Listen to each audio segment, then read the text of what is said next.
Bismillahirrahmanirrahim. Assalamualaikum warahmatullahi wabarakatuh.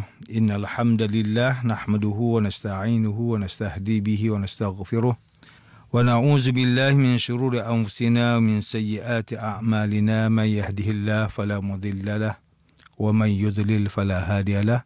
Asyhadu an la ilaha illallah wa asyhadu anna Muhammadan 'abduhu wa rasuluh. Allahumma salli ala Muhammad wa ala ali Muhammad. Rabbi syrah li sadri wa yassir li amri wahlul 'uqdatam min lisani yafqahu qawli wa ma 'ilma lana illa ma 'allamtana innaka antal alimul hakim wa la haula wa la quwata illa billahil aliyyil azim. Dan seterusnya sidang pendengar yang dimuliakan oleh Allah Subhanahu wa taala. Kita sambung pengajian tafsir Al-Quran kita dalam surah Al-Anfal. Kita masih lagi dalam ayat yang pertama. Maka Allah Subhanahu wa taala memberitahu kepada kita, fattakullah. Oleh itu bertakwalah kamu kepada Allah. Kan artinya perintah takwa ni pada bila-bila masa. Kan pada setiap perkara kita kena bertakwa kepada Allah Subhanahu wa taala. Tengku Muhammad Hasbi As-Siddiqi melalui kitabnya Tafsir An-Nur mentafsirkan ayat ini dengan menyatakan bahawa jauhilah pertengkaran dan perselisihan, termasuklah urusan yang berkaitan dengan harta rampasan perang, di mana perbuatan ini hanya akan menimbulkan kemurkaan Allah Subhanahu wa taala.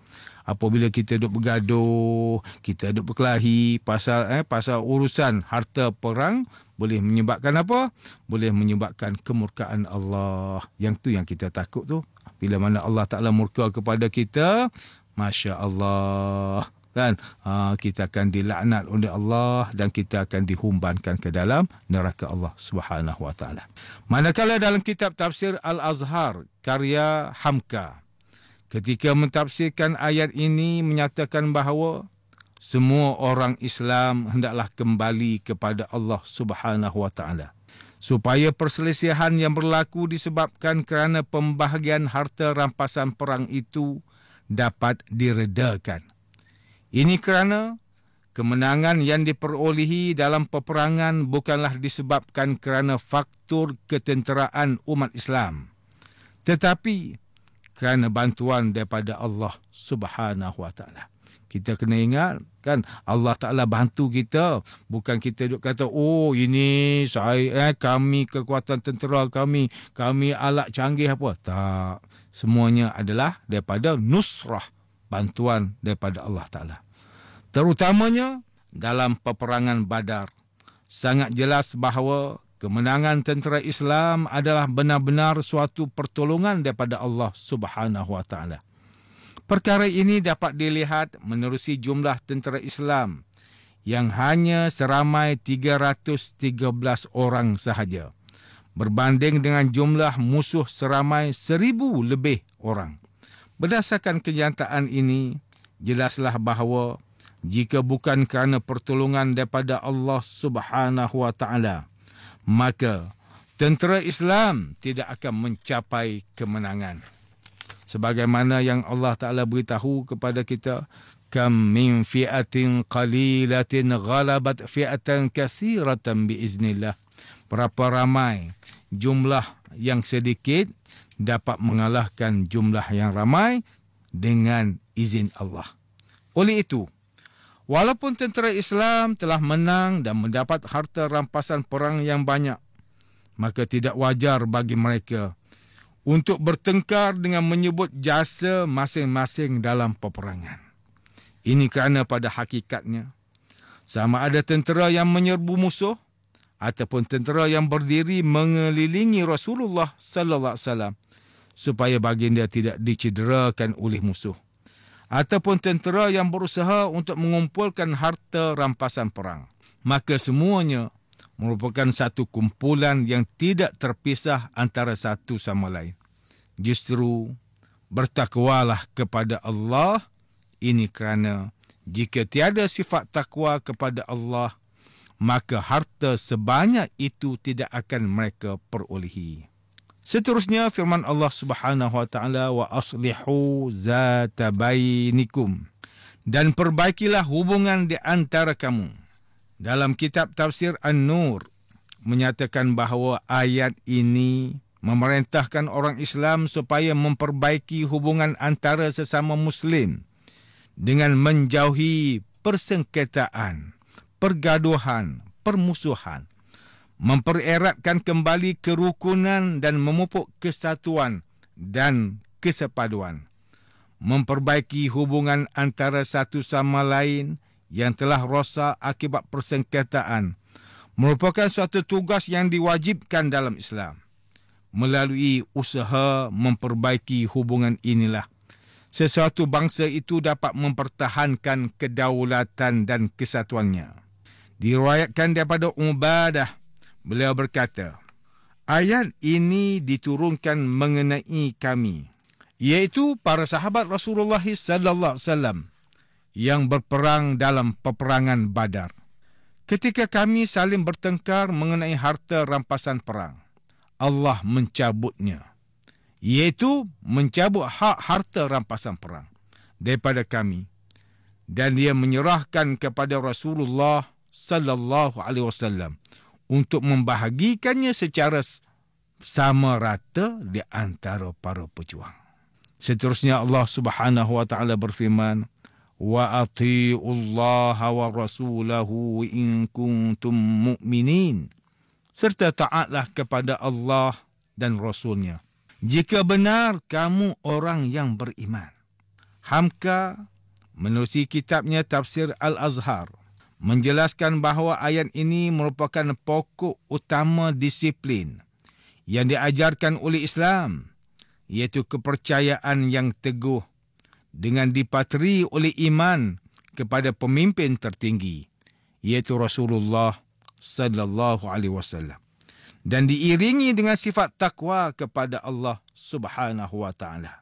Tengku Muhammad Hasbi As-Siddiqi melalui kitab tafsirnya Tafsir An-Nur mentafsirkan ayat ini dengan menyatakan bahawa taatlah kepada Allah dan Rasulnya dalam segala perintah supaya mendapat kebaikan dan petunjuk. Laksanakanlah 3 urusan atau prinsip berikut jika ingin termasuk dalam kalangan orang yang Islam yang sempurna imannya, iaitu pertama, bertakwa kepada Allah Subhanahu wa taala, sama ada secara sembunyi maupun terang-terangan. Kedua, memperbaiki hubungan yang telah rosak akibat persengketaan sehingga dapat bersatu padu kembali. Ketiga, mentaati kepada Allah Subhanahu wa taala dan Rasulnya. Sidang pendengar yang dirahmati oleh Allah Subhanahu wa taala, demikianlah tafsir bagi ayat pertama surah Al-Anfal. Menurut pentafsiran daripada kitab-kitab tafsir yang dikarang oleh para ulama Nusantara, jika kita melihat situasi masyarakat pada hari ini, walaupun tiada peperangan dan harta rampasan perang yang berlaku di Malaysia, tetapi antara isu yang berkaitan dengan harta dalam masyarakat Islam di Malaysia ialah isu pembahagian harta pusaka, iaitu banyak kes yang berlaku di mana harta pusaka peninggalan orang yang telah meninggal dunia tidak dibahagikan secara adil mengikut hukum Islam. Kes harta pusaka dibolot oleh satu pihak sahaja. Seringkali kita dengar dalam masyarakat Islam di Malaysia, kes ini berpunca daripada perasaan tamak dan rakus terhadap harta sehingga sanggup menafikan hak penerima yang lain. Akibatnya, perbuatan ini mencetuskan pergaduhan, permusuhan dan dendam walaupun mereka yang terlibat adalah di kalangan ahli keluarga sendiri, adik-beradik. Selain itu, kes penyelewengan harta anak yatim juga seringkali berlaku dalam masyarakat kita, di mana orang yang bertanggungjawab untuk menguruskan harta anak yatim yang berada di bawah jagaannya menyelewengkan harta tersebut untuk kepentingan peribadi dan kepuasan hidup. Perbuatan ini berlaku apabila hilangnya sifat ikhlas dan amanah dalam diri. Kesannya ialah kebajikan anak yatim terabai, bahkan dibimbangi akan menjejaskan kehidupannya, termasuklah keperluan asas seperti makanan, pakaian, tempat tinggal dan pendidikan. Oleh itu, sifat takwa kepada Allah Subhanahu wa taala dengan cara mentaati perintah Allah Subhanahu wa taala dan menjauhi larangannya adalah sangat penting supaya dapat memastikan hukum yang berkaitan dengan pembahagian harta pusaka dan harta anak yatim dapat dijalankan mengikut syariat dan akhlak Islam. Sifat takwa juga dapat mencegah berlakunya kes pecah amanah dan penyelewengan dalam pembahagian dan pengurusan harta. Sidang pendengar yang dimuliakan, antara pengajaran yang boleh kita ambil daripada tafsir ayat pertama surah Al-Anfal ini ialah: pertama, setiap orang Islam hendaklah meletakkan keredaan Allah Subhanahu wa taala dan Rasulnya sebagai matlamat utama yang perlu dicapai dalam apa sahaja perbuatan yang dilakukan dalam kehidupan ini. Perkara ini perlulah disertai dengan sifat ikhlas hanya semata-mata kerana Allah Subhanahu wa taala. Kedua, setiap Muslim perlulah berserah diri dan menyerahkan segala perkara kepada Allah Subhanahu wa taala, iaitu dengan mengamalkan hukum dan syariat Islam yang telah ditetapkan oleh Allah Subhanahu wa taala dan Rasulnya melalui Al-Quran dan As-Sunnah dalam menjalani kehidupan dunia. Ketiga, umat Islam hendaklah memupuk sifat takwa dalam diri individu, keluarga, masyarakat dan pemimpin supaya kehidupan umat Islam menjadi sejahtera dan mendapat keberkatan daripada Allah Subhanahu wa taala. Keempat, umat Islam perlulah menjaga hubungan ukhuwah supaya dapat membentuk perpaduan dan kesatuan umat Islam yang kuat serta terhindar daripada sebarang bentuk perpecahan dan permusuhan yang dapat melemahkan umat Islam.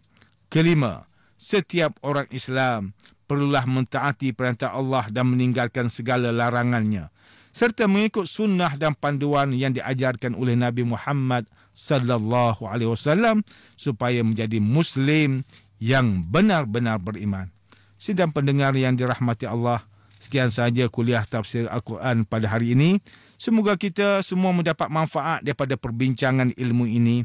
InsyaAllah, mudah-mudahan kita akan bertemu lagi pada siri kuliah tafsir Al-Quran yang akan datang. Wabillahi taufiq wal hidayah.